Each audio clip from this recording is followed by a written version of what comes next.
All right, peace and blessings. It's Sunday, July the 29th, the year 2018, and I got a letter here from David Hinkson. He's wrote a public letter to Sean Hannity, and I told David I would read it into YouTube and put... Omar Qazi. Well, I guess we'll take Omar Qazi's call.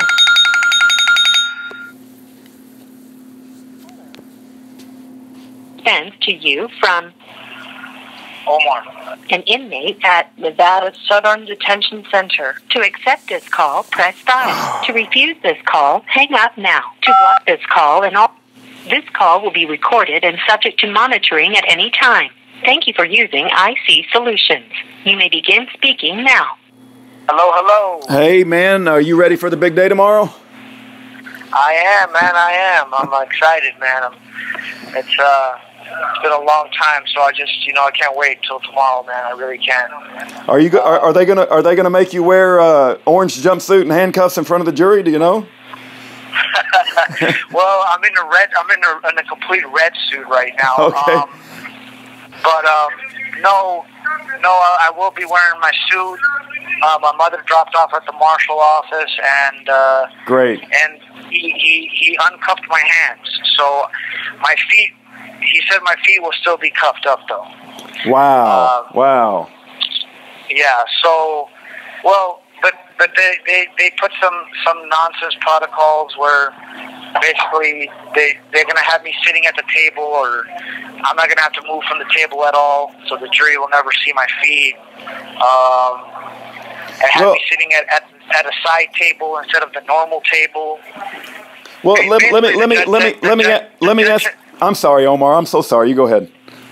No, well, the judge said he's basically gonna lie to the jury that the computers are messed up on the regular tables, so that I have to sit on the side table. Oh, man. He literally said that.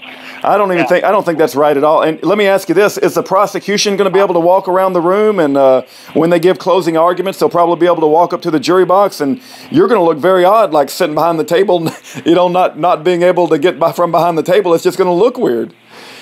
It is. Well, no. The prosecution is going to be at the table too. They're restricted to the table as well. Oh, I see. Okay. All right. But it is kind of odd because I'm going to be at a side table while they're not. So maybe, I don't know. We're going to talk about that maybe tomorrow. Yeah. But just a lot of crazy stuff going on lately. So last night I got more discovery for the first time. Last night, and we got trial tomorrow. Wow, that's terrible. And it's the government claiming some Smith and Wesson documents for the first time of some pages about they have some stamps of dates and stuff, but not a single word that's even from Smith and Wesson. So I just don't understand why they're giving this to me. And I don't know, they amended their exhibit list, and they did like an amended witness list, which I don't even have, so I don't even know who their new witnesses are going to be. They're just surprising me with all types of stuff. I don't know, I guess we'll find out tomorrow. I would think there would be some kind of rule or illegal, like giving you discovery evidence 24 hours before the trial, man. That just seems like that's totally unrealistic and unfair. Yeah, it is. It's pretty crazy. And on top of that, since in what rule book do you allow a government witness to subpoena a defense witness? I don't know if I was able to tell you this, but the government's ATF expert, interstate commerce expert, is the one who showed up to my mother's doorstep to serve my mother a subpoena. So you got a witness at your trial. He's going to be a witness at your trial, and he's serving a subpoena on your own mother. I mean, that's incredible. That's insane. I know. I don't even know where to start. It's a breach of all types of policies and just morals. It's crazy. I mean, you don't. It's an intimidation. It's a threat. To do that. Like, he shouldn't even be able to testify on the government's behalf now. And I'm not going to raise this with the court. It's incredible that, it's, how can an ATF agent with some other guy just show up to my mother's house, leave my mother a card saying ATF special agent on it, when this guy is going to be testifying for the government? I don't get it. Yeah. That's the marshal's duty, to serve these subpoenas. Right. It's just so wrong, you know? Yeah. But they've never played by the rules in the past, so... You know, there was an article that just recently came out, I think it's the Marshall Project, and it said, let's put an end to prosecutorial immunity. And it also said that these crime labs, they get paid if there's a conviction. So the crime labs are incentivized, you know, to do things that are in favor of the prosecution because they get paid more money. And it's terrible, man. I mean, our whole criminal justice system has gone nuts, but I guess they put a motion in limine that you can't even talk about any of that, you know? Oh, yeah, by the way, they just found like a 10-page memorandum about interstate commerce. It's a whole bunch of nonsense. And more proposed jury instructions about interstate commerce. They're basically saying that they're telling the court that they're gonna object and try to strike anything I say about interstate commerce in my opening, my closing, during the trial, or anything. Wow. So they're basically saying that he should just stand in front of the jury again, back to that again. Yeah. So, I mean, it's crazy, man.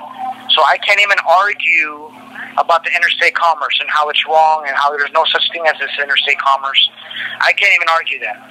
They're trying to say that the court, because of the law or the so-called law, that, you know, that we don't even have to show that it was in or affecting commerce. That all we have to show that it was transported in the past. That's all we have to show. Yeah. Or that it wasn't manufactured in Nevada. Right. No, that's not what you charged me for. Right. You know, you charged me for possession in or affecting commerce of a firearm that had traveled in interstate commerce. I mean, that has traveled in interstate commerce. You know what I mean? Yeah. The present tense. Yeah. So, I mean, how can you charge me with that, and then I can't have no defense? That doesn't make any sense. You know, Omar, there's another guy that I speak to, and he's also charged with felon in possession. And his original charge was bogus as well. But I remember him telling me one time that when they try to restrict you from saying what you want to say in court, and they try to shut you up, that it's very important you just say it anyway. Just say what you need to say so that it gets on the record. Because if you let them stop you, like you said, they're just tying your hands, and they're just going to try to make you stand there while they convict you, and you're never going to get your words in. So you might as well just say what you're going to say anyway.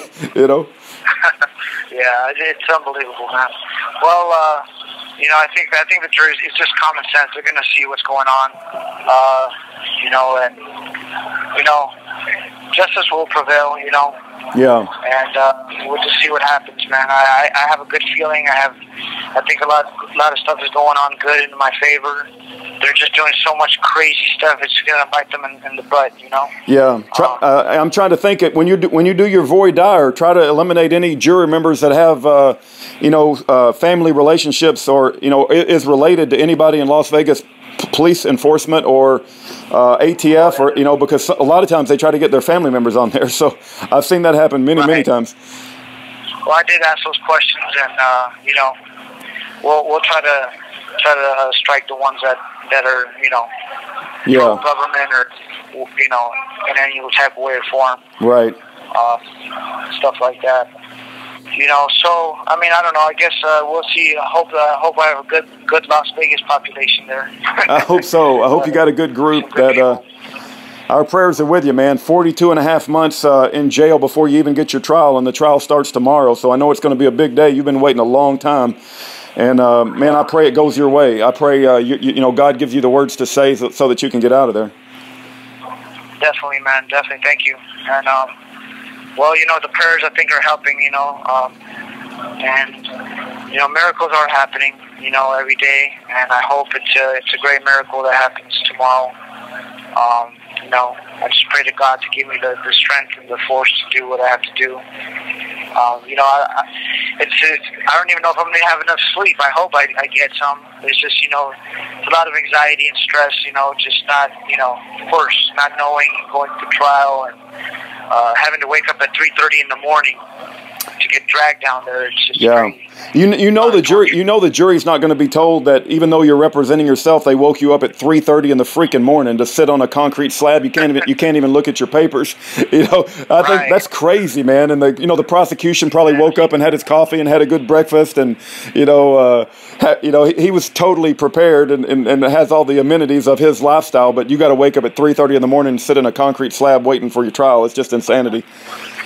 But I'm in the same unit right now where Ryan Bundy was at too, and they put him in a max security before. Wow. And that's where I'm at right now. Some guys in here are telling me that he was here with them, and that he was a good guy and stuff.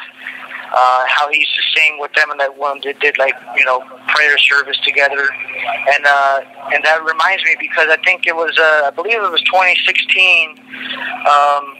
It was Christmas time, and Ryan jumped up on the table, and he goes, everybody listen up, and the whole unit looks over like, what's going on? Is there a fight going on? Yeah. and Ryan starts singing Silent Night, which was great, He's running for governor. He's running for governor. You knew that, right? Oh yeah, I know. Yeah. You haven't. I'm sorry, you haven't seen Todd Engel yet. But go ahead and finish your thought. But I was going to ask you if you've seen Todd Engel. No, unfortunately, like I said, I'm in another unit now. With all the violent people. Unfortunately, I got you. It's not too much fun, but it's a little bit, so there's still a lot of respect, Yeah. Just gotta stick to myself and try to come home. But yeah, man, I hope the best for Todd. It pisses. I was just talking about Todd like literally an hour ago. It just pisses me off what they did to him. It's just so wrong. It's just total evil. I just can't believe that happened. And I hope he gets an appeal or a pardon or something going on soon for him. We talked to him, I think it was a couple days ago, and he said he's pushing for people to ask for a pardon from President Trump. And also he's going to be putting out a letter to the public explaining, his take on things. And I think the title of the letter is A Long Train of Abuses, which is that phrase in the Constitution, Declaration of Independence. And so we're looking forward to that letter. But it is terrible what they did to Todd, man. I can't believe it. 14 freaking years. It is, man. I can't even. I want to talk to him. Yeah. Like I said, I don't know the whole circumstances of what happened at his at the sentencing or why it went that way, but now I feel in a way that he should have filed what I drafted for him. Yeah. But I mean, it's all in God's hands. Hopefully, something happens soon. But I tried my best for him. Unfortunately, it just didn't work out. But yeah. I don't know, man. I still can't believe it. It's just not real, Yeah. This whole system is shocking to the conscience, and it's unbelievable. If people weren't familiar with it, that innocent men are getting thrown in prison for decades at a time, and they're being refused fair trials. I mean, if the American people was to wake up and really realize how bad our criminal justice system is, I believe there'd be a revolution. I really do. Oh, there'd be riots every day. Yeah. Oh, I know. It would be mayhem. Yeah. But the thing is, people need to wake up. Yeah. And that's what they do. They try to just bury it under their sophisticated language and to make it look like, well, they must be doing something right. But in reality, they're saying all the American population are dummies. You guys are retards. Because this is what we do. We have our black robes and we're going to send people away. But that doesn't make them any smarter. Amen. It just makes them more dumber and more evil. Yes. So and that's all it is. It's just a mind game to feed the population that we're in control. You guys are stupid, and you should just listen and bow down, which is wrong, And it's the ungodly thing to do is to listen to these people when we know that they're doing evil. So yeah, it's good to preach what they're doing and what's wrong, and to help people out. And that's why I'm thankful for you guys and for people like you that do this, and you know Joshua Martinez, right? Yes, sir. You know, I saw a video of him standing before a satanic, devilish, reprobate daughter of Jezebel, Belial. I mean, she's the most evil judge I've ever seen in my life.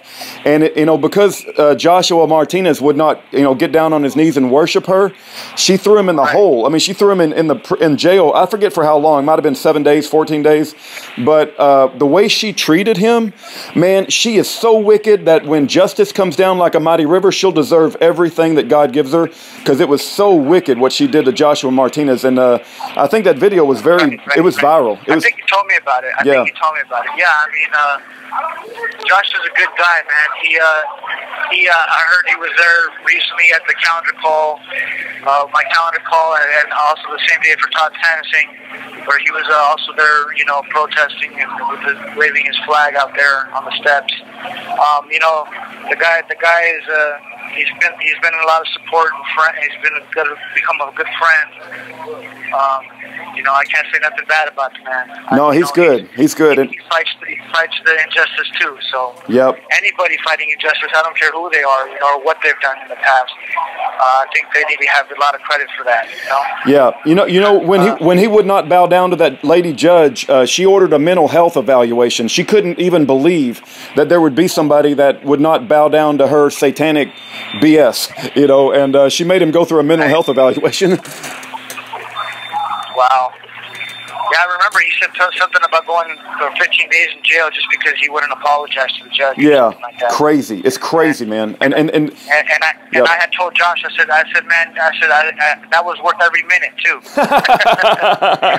Yeah. Even though that's a bad thing to say in a way, but it is. Yeah. It's just morally right. It's a godly thing to do. Like Amen. I said, especially when you're not wrong. Yeah. And you're just talking about, look, this is the Constitution, or this is what's morally right, and you're not following it, Judge. Why am I going to apologize?